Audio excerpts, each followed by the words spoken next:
pagi teman-teman, suara saya jelas? Jelas ya, oke, terima kasih. Ya, oke, di pagi hari ini saya mencoba untuk sharing firman ya. Eh, Sebenarnya firman ini saya baru dapat beberapa hari yang lalu ya.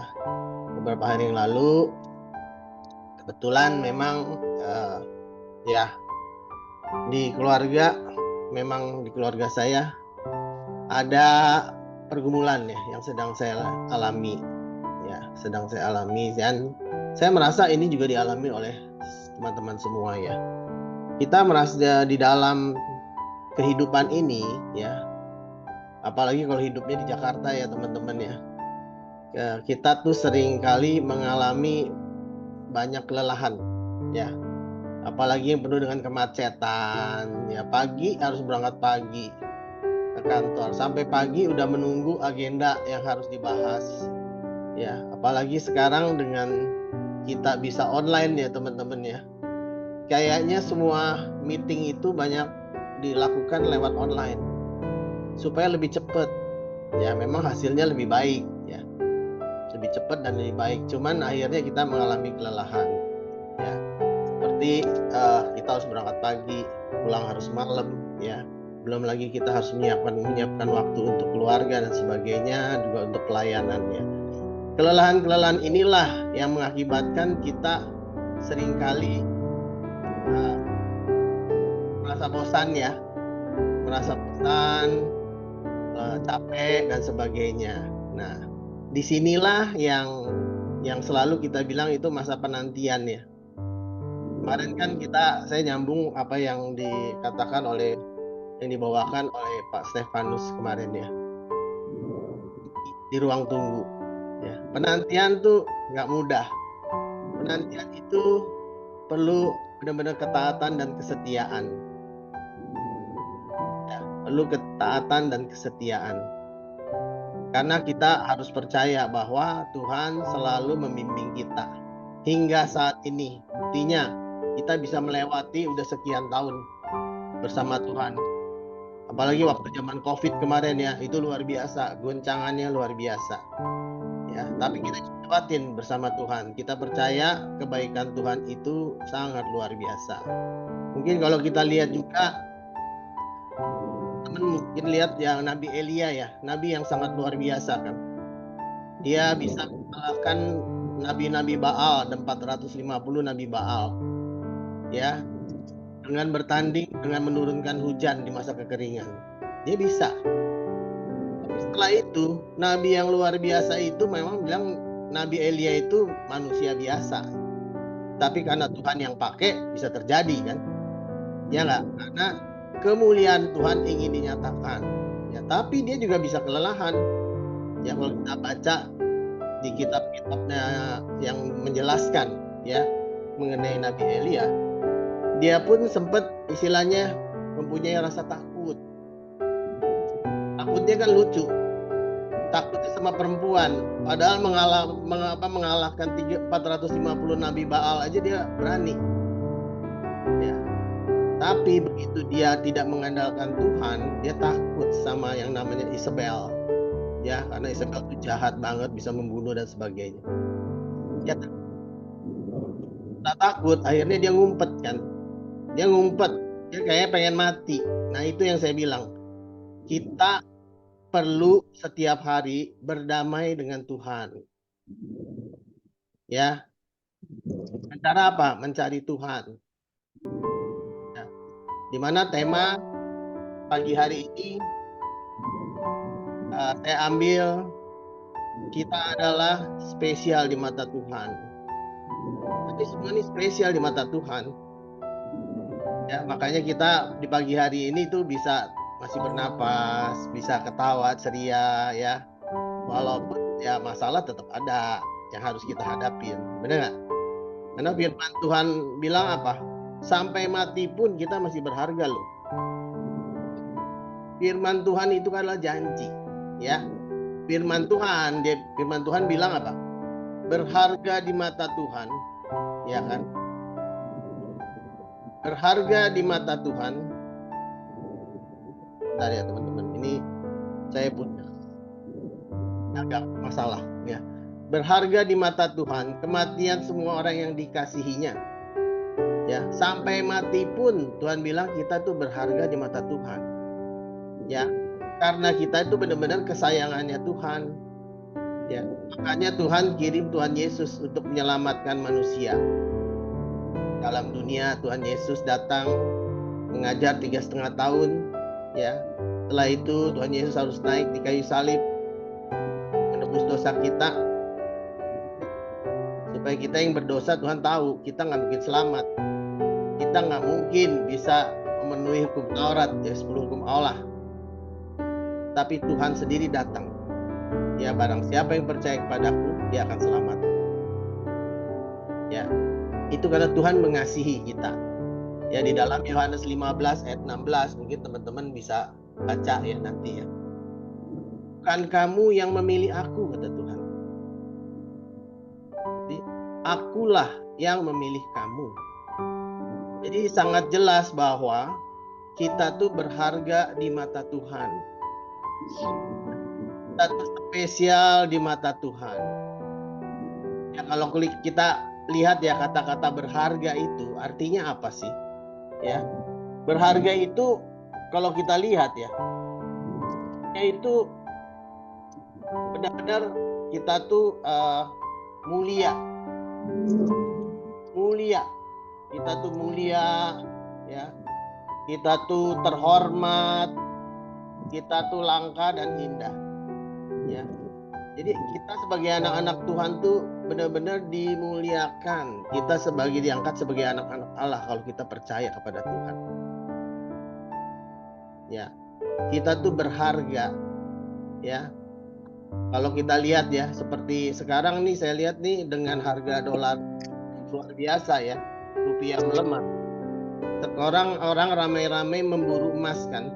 Wah, saya lihat antri itu orang mau beli emas di Antam. Saya bilang, kenapa? Karena dengan situasi kayak gini, semua orang tua pada bilang lebih baik menyimpan emas, lebih liquid, anti inflasi katanya. Jadi emas itu adalah logam mulia, tapi untuk membuatnya nggak mudah. Dia melalui satu proses.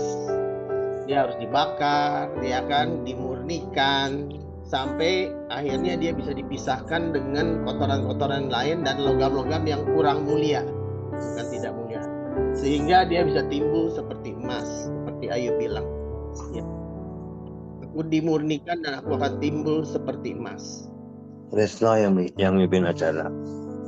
Pak Henry tolong di mute. Jadi kita melihat bahwa Tuhan tuh memang sudah memilih kita. Jadi dalam masa penantian, janganlah kita merasa capek lelah. Saya yakin capek lelah itu manusiawi, tapi setiap pagi hendaklah kita datang kepada Tuhan. Ya, supaya kita terus dicas. Saya bingung ya. Kita sebagai manusia tuh ya. Kalau kita tahu ya, kita punya handphone ya.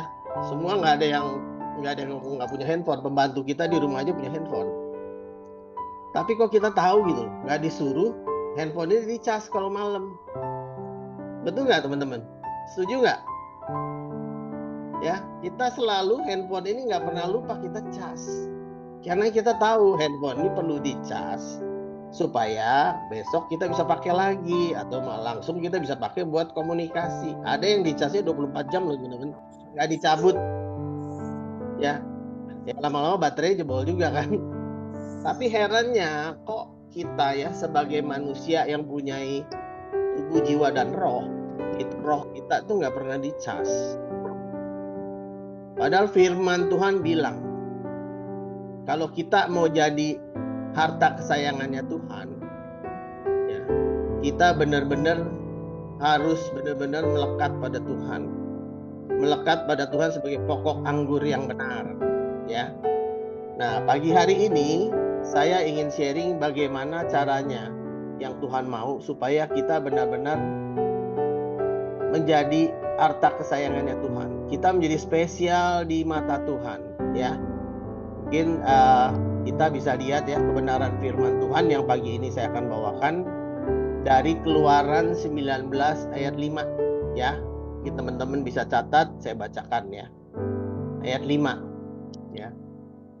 Jadi sekarang ini firman Tuhan ya. Jika kamu sungguh-sungguh mendengarkan firman-Ku dan berpegang pada perjanjian-Ku. Ini ada dua hal ya. Ini urusan kita sama Tuhan. Tuhan minta sungguh-sungguh mendengarkan firman Tuhan. Ya, yang kedua, berpegang pada perjanjian-Ku. Ya, kalau kita benar-benar melakukan dua hal tadi, nah Tuhan bilang apa? Maka kamu akan menjadi harta kesayanganku sendiri. Ya, dari segala bangsa, dan akulah yang empunya seluruh bumi. Jadi Tuhan sudah berjanji dalam Keluaran 19 ayat 5. Syaratnya supaya kita bisa jadi kesayangan Tuhan. Ya, kita menjadi spesial di mata Tuhan. Kita harus taat dan setia untuk baca firman, melakukan hubungan pribadi dengan Tuhan setiap pagi. Ya, seperti saya bilang, nih handphone kan harus dicas tiap hari. Kalau enggak dia lowbat. Kalau udah lowbat kita bingung. Ada yang udah siap power bank kan, supaya dia tidak lowbat, harus dicas. Nah, kita manusia sebagai manusia roh juga, kita juga harus dicas. Mendengar tentang firman Tuhan. Kenapa kita harus mendengar tentang firman Tuhan? Ya. Kita melihat dalam Yohanes 1 ayat 1 sampai 3. Itu jelas sekali. Pada mulanya adalah firman, Tuhan bilang. Firman itu bersama-sama dengan Allah dan firman itu adalah Allah. Segala sesuatu dijadikan oleh Dia, tanpa Dia tidak ada satupun yang telah jadi, dan segalanya dijadikan. Jadi jelas firman itu adalah Allah. Makanya firman itu ditulis, diilhami untuk menuntun kita semua. Jadi Tuhan meminta kita supaya bergaul karib dengan membaca firman, seperti yang dilakukan oleh Daud kan. Teman-teman nanti bisa baca di Mazmur 25 ayat 10 sampai 14. Daud terus bergaul karib dengan Tuhan. Ya, satu hari 7 kali dia bergaul karib. Sehingga setiap kali dia berperang, dia bisa menang. Bahkan dia bisa mengalahkan Goliat. Ya, kalau kita lihat Daud tuh orang yang nggak ada apa-apanya. Dia tuh orang yang dilupakan tuh di keluarganya. Ya, dia hanya mengembalakan cuma 2-3 ekor domba. Dilupakan, ya. Waktu Nabi Nathan datang untuk mencari penggantinya Saul, semua anak-anaknya Isai dikeluarkan. Tapi Tuhan bilang bukan mereka, masih adakah yang lain? Daud yang dilupakan, diangkat Tuhan menjadi besar. Itu semuanya karena perkenanan Tuhan. Karena Daud mau setia dan taat, bergaul karib dengan Tuhan, ya. Jadi syaratnya bagaimana supaya kita bisa menjadi harta kesayangan Tuhan? Di sini ada 4 hal yang perlu kita pertimbangkan di dalam Keluaran 19 ayat 5 yang kita harus lakukan. Yang pertama, kita harus mendengar firman Tuhan, bergaul karib dengan Tuhan, seperti yang dilakukan oleh Daud. Ya, sehingga Daud boleh dikatakan menjadi harta kesayangan Tuhan. Hal yang sama, istilahnya Tuhan sendiri menyayangi oleh bangsa Israel. Mungkin teman-teman tahu ya, bangsa Israel itu ditindas oleh bangsa Mesir itu begitu lamanya, ya, begitu lamanya. Kalau kita lihat penderitaannya luar biasa, ya. Di sini Tuhan bilang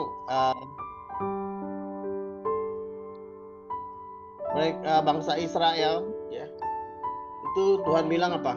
Akulah Tuhan Allahmu yang mengajar engkau, yang memberi faedah dan menuntun engkau di jalan yang harus kau tempuh, ya. Sekiranya engkau memperhatikan perintah-perintahku, damai sejahteramu akan seperti sungai yang tidak pernah kering, dan kebahagiaanmu akan terus berlimpah seperti gelombang laut yang tidak pernah berhenti. Itu jelas sekali kan. Bangsa Israel tuh dipimpin oleh Tuhan. Mereka dijajah selama 350 tahun oleh Firaun, ya, ditindas. Tapi Tuhan tidak tinggal diam. Tuhan tahu penderitaan bangsa Israel, ya. Sehingga Tuhan menitipkan Musa kan. Sebagai teman-teman tahu kan. Musa dilahirkan sebenarnya harusnya semua bayi yang lahir kan dibunuh. Tapi Tuhan mempunyai rencana yang lain, ya. Makanya firman Tuhan dalam Roma 8 ayat 28 jelas kan. Rancanganku adalah rancangan damai sejahtera, bukan rancangan kecelakaan. Ya, pada saat itu Musa disembunyikan, ya. Akhirnya diambil oleh putri Firaun. Musa dibesarkan di kerajaan, sehingga dia belajar bagaimana caranya seni berperang dan sebagainya. Akhirnya Tuhan memakai Musa untuk memimpin bangsa Israel bisa keluar dari Mesir, karena Tuhan tahu Tuhan ingin membebaskan bangsa Israel melalui Musa. Jadi kita semua betul-betul harta kesayangan Tuhan. Jadi kalau kita benar-benar mau setia dan taat, ya, Tuhan pasti selalu mau mimpin kita, ya. Jadi teman-teman, bagi teman-teman yang sekarang lagi kecapean, kelelahan, terus ingat akan kebaikan Tuhan. Terus jangan bosan-bosan bergaul karib dengan Tuhan. Karena disitulah Tuhan bicara melalui firman-Nya. Karena firman Tuhan itu adalah Allah sendiri. Ya, yang kedua, bagaimana caranya kita bisa tetap setia dan taat pada Tuhan. Ingat akan perjanjian Tuhan. Ya. Yang pertama tadi kan membaca firman Tuhan. Yang kedua, berpegang pada perjanjianku. Ya. Kita banyak belajar mengenai ini kan. Banyak hamba-hamba Tuhan yang kita baca di Alkitab. Seperti Abraham, bapak orang beriman. Itu jelas sekali kan. Abraham dijanjikan akan punya keturunan. Seperti pasir di laut, seperti bintang di langit. Tapi kenyataannya Sarah udah umur, ya, 90 tahun. Abraham juga sudah lanjut hampir 100 tahun gak punya anak. Abraham sempat mengeluh. Tapi Tuhan datang, ya, firman Tuhan menyatakan bahwa tetap Ishak akan dilahirkan dari Sarah, dan itu terjadi. Ya, sampai Ishak sudah lahir pun Abraham diuji imannya kan. Ingat nggak teman-teman? Dimana pada kalau kita baca ya, kembali lagi di dalam Kejadian 22 ayat 7 sampai 8. Ya. Di situ Ishak berkata kepada ayahnya Abraham, "Bapak," sahut Abraham, "ya anak." Bertanyalah ia sini Ishak, di sini udah ada api dan kayu. Di manakah domba dan korban bakaran itu?" Ya. Kalau kita sebagai Abraham, Tuhan suruh mengorbankan anak kita, sanggup nggak? Ini luar biasa loh. Abraham sudah menunggu hampir 100 tahun dan Ishak akhirnya dilahirkan. Ya, setelah itu Tuhan minta Ishak dikorbankan. Nah, itulah Tuhan selalu menguji hati kita. Benar nggak kita mau setia sama Tuhan? Walaupun kita baca firman, ya kan, kita benar-benar nggak mengalami penyertaan Tuhan. Mau nggak kita setia untuk menjadi pelaku firman? Inilah yang benar-benar kita harus mengerti. Supaya kita mau jadi harta kesayangan Tuhan, tidak cukup kita baca firman, tidak cukup kita dengar firman. Setiap dengan Doria ini luar biasa ya. Setiap Senin, Rabu, Jumat kita ada pagi renungan. Kita sharing firman. Firman dibagikan. Tapi dan Selasa kita juga ada malam, doa malam dan sharing firman. Ya. Itu luar biasa. Tapi janganlah kita menjadi pendengar firman saja. Tuhan minta kita belajar bersama Tuhan. Pegang perjanjian. Yang namanya perjanjian itu harus benar-benar kedua belah pihak ya teman-teman. Nggak ada kan perjanjian dibilang satu pihak. Itu namanya bukan perjanjian, itu namanya pernyataan. Setuju nggak? Ya. Saya waktu bulan Mei ya. Bulan Mei dan bulan April dan Mei ya. Saya baru melangsungkan pernikahan anak saya yang pertama ya.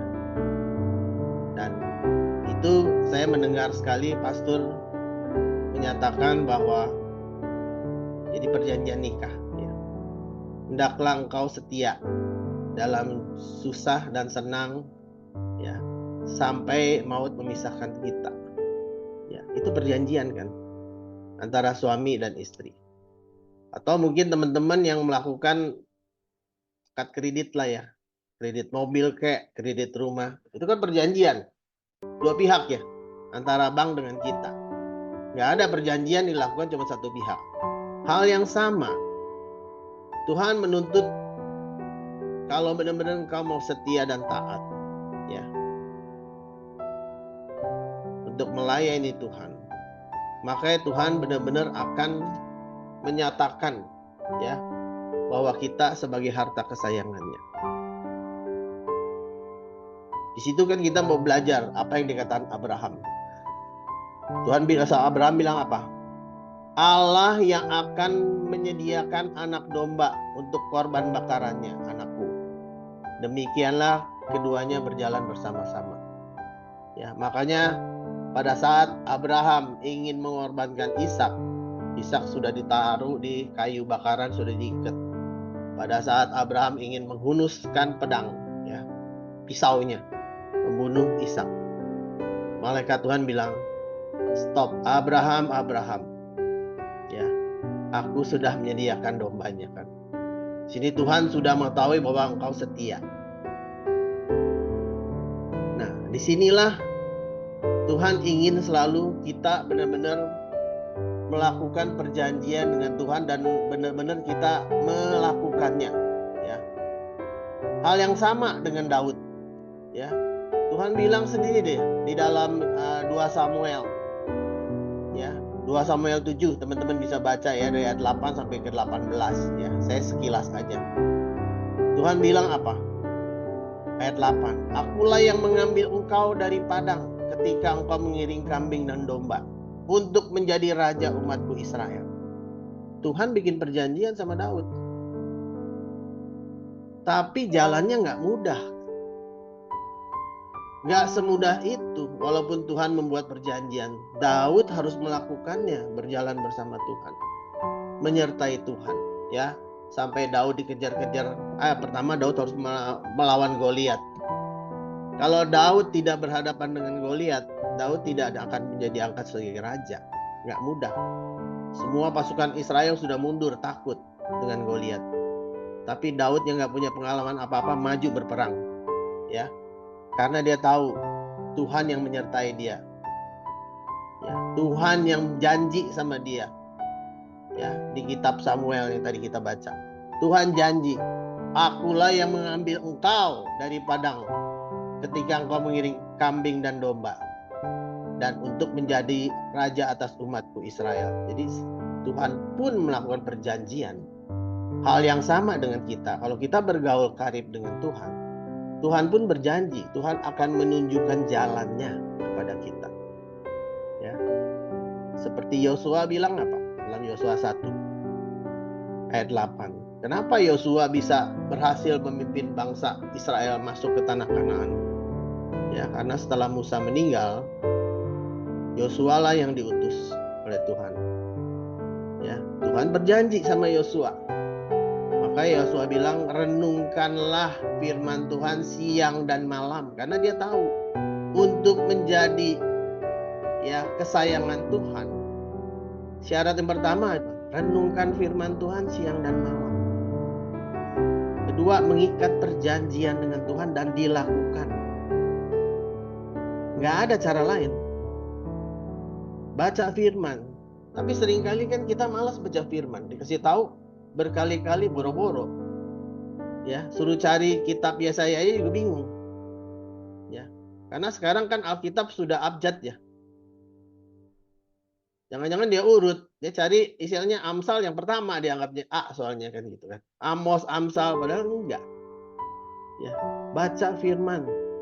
Tuhan bilang karena itu firman adalah Allah sendiri, tadi kita udah bahas kan, Pada mulanya Allah firman, firman itu bersama dengan Allah, firman itu adalah Allah sendiri. Semuanya dijadikan. Jadi jelas, Tuhan bilang bergaullah dengan aku, marilah kepadaku, engkau yang letih lesu dan berbeban berat. Ya kan, jelas kan? Aku akan memberikan kelegaan kepadamu. Belajarlah kepadaku, karena aku lemah lembut dan rendah hati, jiwamu akan mendapat ketenangan. Ya, teman-teman bisa baca di dalam Matius 11 ayat 28 dan 29. Jadi jelas Yosua tahu, setelah dia diutus menggantikan Musa memimpin bangsa Israel masuk ke tanah Kanaan, Tuhan melakukan perjanjian dengan Yosua. Ya, Tuhan melakukan perjanjian dengan Abraham, kita baca, melakukan perjanjian dengan Daud, melakukan perjanjian dengan Joshua. Banyak. Tuhan selalu melakukan perjanjian asal kita mau datang. Tapi masalahnya kita mau nggak? Ya. Balik lagi tadi, yang saya bilang, handphone aja kita cas, ya. Mobil aja kita isi bensin. Emang ada yang mobil nggak diisi bensin bisa jalan? Nggak ada kan? Kadang-kadang manusia itu aneh. Hal-hal yang fisik yang kelihatan dia lakukan, tapi yang nggak kelihatan dia tidak lakukan. Karena menurut dia nggak masuk akal. Memang nggak bisa. Tuhan ini nggak bisa kita bahas dengan akal dan logika kita. Ya, dia pemilik kita semua. Ya. Jadi masa penantian yang ya di ruang tunggu itu tidak mudah. Tapi kita bisa menikmati dengan sebaik-baiknya kalau kita benar-benar melakukan, ya, dilakukan. Contoh gini, mungkin teman-teman yang sering ke airport lounge ya kadang-kadang kan males ya nunggu di ruang yang umum. Kita di airport lounge, enak nggak di airport lounge? Enak, karena kita sudah melakukan. Awalnya mungkin kita dengar teman-teman, lu misalnya pakai kartu kredit ini atau apa, masuk aja airport lounge, jadi enak nunggunya. Di situ bisa makanan gratis dan sebagainya. Hal yang sama teman-teman, kalau kita mau dapat istilahnya dispesialkan oleh Tuhan, Tuhan udah ngomong di dalam Keluaran 5:19 tadi, lakukan. Pertama apa? Baca firman. Kedua, mengikat perjanjian dengan Tuhan dan dilakukan. Jadi jangan hanya pendengar firman, jadilah pelaku firman. Ya, seperti yang tadi Abraham, nggak mudah. Ya, seperti Ayub juga tidak mudah. Semua dihabiskan. Anaknya meninggal semua, ya. Hartanya dihabiskan. Kesehatannya dihabiskan. Ya, sampai teman-temannya mengutuki dia. Istrinya pun mengutuki dia. Tapi Ayub tetap setia. Ayub tetap setia. Bahkan Ayub mengucapkan apa? Dahulu aku mendengar apa yang dikatakan oleh teman-temanku. Sekarang aku mengalami sendiri. Makanya teman-teman, kalau kita mengalami hal-hal yang memang udah sekarang dalam masa kegalauan, masa padang gurun, hadapi aja prosesnya. Jangan mengeluh. Karena disitulah Tuhan mau menyatakan kemuliaannya, ya. Seperti perwira, ya, seorang perwira di Alkitab kan ada kan. Seorang perwira yang datang kepada Tuhan karena hambanya lagi sakit. Dan Yesus bilang, ya oke, di mana? Ya, kita akan ke sana menyembuhkan. Tapi si perwira itu bilang, Tuhan, aku tidak layak menerima Engkau. Cukup Tuhan yang bicara, sembuh, dan saya yakin anak itu akan sembuh. Makanya Tuhan bilang apa? Percaya saja. Ya, percaya. Jangan seperti Thomas, melihat baru percaya. Berbahagialah mereka yang percaya walaupun tidak melihat. Ya, kalau kita mengikat perjanjian dengan Tuhan, kita harus percaya. Ya. Saya pernah bawakan mengenai cerita Naomi ya, teman-teman ya. Saya mau flashback, ya. Teman-teman lihat kan cerita Naomi, itu kan luar biasa. Pengalaman keluarga Naomi, ya. Pertama kita lihat Ruth. Ruth itu married dengan anaknya Naomi. Itu suaminya kan Eliezer, Abimelek. Abimelek. Itu Ruth masuk dalam keluarga yang kaya. Waktu itu Abimelek kaya. Tapi setelah dia masuk menerima Tuhan Yesus, hanya beberapa saat dia menikmati dan bahagia. Disitulah dia mengalami cobaan kan. Teman-teman nanti baca ya sendiri di Ruth ya. Ruth 1 sampai 4, cuma 4 pasal kok, sedikit. Sebentar dibaca habis ya. Tapi Tuhan mengambil Abimelek, meninggal. Kedua anaknya yaitu suami Ruth dan Orpa juga meninggal. Ya, teman-teman bisa bayangkan, ini kepala keluarga yang penunjang keuangan keluarga diambil. Mereka yang kaya raya terus jadi miskin. Itu goncangan, nggak mudah. Saya ngalamin waktu itu. Ya, sejak papa saya mengalami goncangan, ya dulu dia belum terima Tuhan. Tapi Tuhan mendidik. Akhirnya anak-anak juga susah. Nah, di sanalah Tuhan menggerakkan akhirnya papa saya bertobat dan mengikut Tuhan. Ya. Jadi proses itu harus dijalanin, jangan dihindari. Ya. Ruth memang susah, tapi di sini ada dua orang yang berbeda. Naomi bilang apa? Kan ini kan mantu-mantunya Naomi kan. Ruth dan Orpa disuruh pulang ke keluarganya. Karena aku udah gak punya apa-apa lagi. Karena Naomi mau pulang balik ya. Tapi Orpa pulang, meninggalkan mertuanya. Tapi Ruth bilang apa? Ruth itu luar biasa. Ruth tetap setia kepada Tuhan. Ruth percaya bahwa Allahmu adalah Allahku. Jadi aku tetap mengikuti Naomi. Di situ Tuhan melihat hatinya Ruth. Tuhan melihat Ruth pegang perjanjiannya Tuhan. Bahwa Tuhan akan memimpin kita, menjagai kita dalam setiap permasalahan kita. Yang akhirnya Tuhan membukakan, ya, dia mendapat dipertemukan dengan Boas yang kaya raya, akhirnya menurunkan Daud kan. Jadi 4 generasi, Ruth harus melewati 4 generasi. Ruth bertemu dengan Boas, akhirnya lahirlah Obed, terus Isai dan Daud. Jadi melalui keturunan Ruth lahirlah raja yang paling besar, yaitu Raja Daud, yang akhirnya menurunkan Salomo yang membangun Bait Allah. Jadi masa penantian itu nggak bisa cepat. Tapi Ruth tetap setia. Coba kalau waktu itu Ruth tidak setia, seperti Orpa, dia pulang. Dia udah nggak percaya lagi sama Tuhan. Ngapain ikut-ikut Tuhan? Yang ada jadi sengsara. Suaminya meninggal, mertuanya yang kaya raya meninggal, ya, dia jadi susah. Tapi Ruth tidak berkata begitu. Dia tetap setia. Pegang perjanjian Tuhan. Ya. Melalui pembahasan firman ini kita diingatkan, belajarlah kita setia. Jadi ini masuk ke dalam poin yang ketiga. Untuk menjadi harta kesayangan Tuhan, kita harus taat dan setia. Ya. Seperti yang dilakukan oleh Ruth. Hal yang sama juga yang dilakukan oleh Yusuf kan teman-teman. Yusuf awalnya mimpi.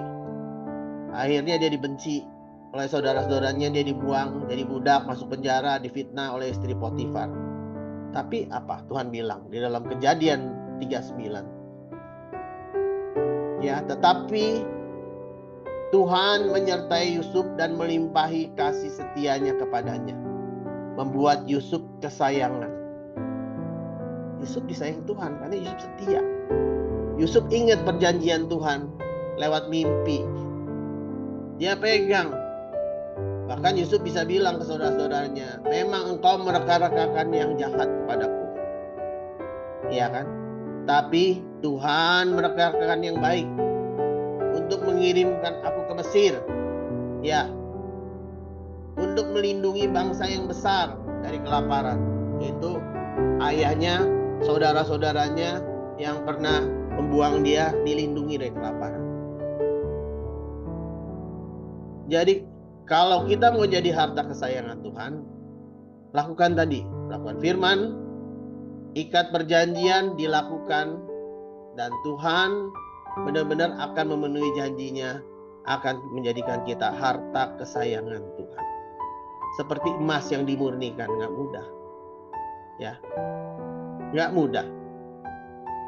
Nah, yang keempat, Tuhan menyatakan kemuliaannya. Ya, yang keempat kalau kita lihat apa? Tuhan bilang, akulah yang empunya seluruh bumi. Ya, akulah yang empunya seluruh bumi. Jadi, benar-benar kita harus dekat sama Tuhan. Ya, karena Tuhan menyatakan akulah yang empunya seluruh bumi. Ya, kita lihat di kitab Ulangan ayat 28. Tuhan berjanji juga, jika engkau baik-baik mendengarkan suara Tuhan Allahmu, yaitu tadi kan, mendengarkan firman, melakukan segala dengan setia segala perintahnya yang kusampaikan kepadamu pada hari ini, maka Tuhan Allahmu akan mengangkat engkau di atas segala bangsa di bumi. Pegang janji firman Tuhan. Segala berkat itu akan datang kepadamu menjadi bagianmu jika engkau mendengarkan suara Tuhan Allahmu. Tadi balik lagi kan. Dengarkan firman, melakukan firman, ikat perjanjian. Baru kita bisa jadi harta kesayangannya Tuhan. Ya. Makanya saya tutup dengan firman Tuhan, carilah dahulu kerajaan Allah, dengan kebenarannya semuanya akan ditambahkan kepadamu. Ya. Jadi 4 hal ini benar-benar yang disampaikan dalam firman Tuhan dalam Keluaran 19 ayat 5, benar-benar kita melakukan perintah Tuhan, mengikat perjanjian dengan Tuhan, baru kita bisa menjadi harta kesayangan Tuhan, karena Tuhanlah yang empunya segala yang ada di bumi dan di sorga. Ya. Saya sekiankan firman Tuhan. Kiranya firman Tuhan ini berbicara terus dalam hati kita. Jangan takut kita ada di masa penantian. Tetaplah setia seperti yang dilakukan oleh Abraham, yang dilakukan oleh Joshua, dilakukan oleh Daud, dan beberapa hamba-hambanya yang lain. Dia tetap setia, ya. Dan Tuhan akan menyatakan kemuliaannya. Karena Tuhanlah yang empunya pemilik bumi. Ya. Oke, mungkin kita tutup dalam doa. Puji syukur, terima kasih Bapa yang baik. Firman-Mu telah disampaikan ya Bapa. Biarlah firman-Mu yang telah diberitakan tidak akan kembali dengan sia-sia, sesuai dengan janji firman-Mu dalam Yesaya 55 ayat 11. Firman yang keluar dari mulut-Mu tidak akan kembali dengan sia-sia, tapi ia akan melakukan apa yang menjadi kehendak-Mu ya Bapa, supaya kemuliaan-Mu dinyatakan. Biarlah kami boleh setia dan taat, terus belajar bergaul karib dengan Engkau ya Bapa sebagai hamba-Mu Daud, agar kami terus boleh mengikat perjanjian dengan Engkau Bapa dan melakukannya, dimampukan dengan Roh Kudus-Mu untuk melakukannya, sehingga kami boleh menjadi berharga di mata-Mu sampai kami menutup mata. Biarlah semua ini boleh terjadi seturut dengan kehendak-Mu. Bapak, kami juga berdoa untuk rencana HUT Dorea Ministry ke-15 yang akan dilakukan di tanggal 26 sampai 28. Tuhan pimpin, biarlah semua persiapannya boleh Kau yang sempurnakan ya Bapa. Sembunyikanlah kami semua anak-anak-Mu di balik salib-Mu. Biarlah semuanya ini boleh menjadi kemuliaan bagi nama-Mu, boleh membawa banyak jiwa datang kepadamu Bapa. Biarlah kemuliaan-Mu saja yang boleh dinyatakan. Persatukan kami semua Dorea Indonesia di dalam tangan-Mu Tuhan, agar kami Dorea Indonesia boleh berkembang, boleh membawa banyak jiwa datang kepadamu, hanya untuk kemuliaan nama-Mu. Di dalam nama Tuhan Yesus kami berdoa dan bersyukur. Amin.